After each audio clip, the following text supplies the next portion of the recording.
Chapter 10. By the humility and gentleness of Christ, I appeal to you. I, Paul, who am timid when face to face with you, but bold toward you when away. I beg you that when I come, I may not have to be as bold as I expect to be toward some people who think that we live by the standards of this world.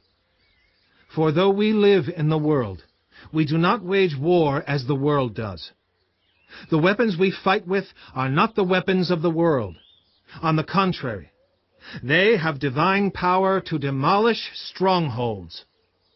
We demolish arguments and every pretension that sets itself up against the knowledge of God, and we take captive every thought to make it obedient to Christ. And we will be ready to punish every act of disobedience once your obedience is complete. You are judging by appearances. If anyone is confident that they belong to Christ, they should consider again that we belong to Christ just as much as they do. So even if I boast somewhat freely about the authority the Lord gave us for building you up rather than tearing you down, I will not be ashamed of it. I do not want to seem to be trying to frighten you with my letters. For some say, his letters are weighty and forceful, but in person he is unimpressive, and his speaking amounts to nothing. Such people should realize that what we are in our letters when we are absent, we will be in our actions when we are present. We do not dare to classify or compare ourselves with some who commend themselves. When they measure themselves by themselves and compare themselves with themselves, they are not wise.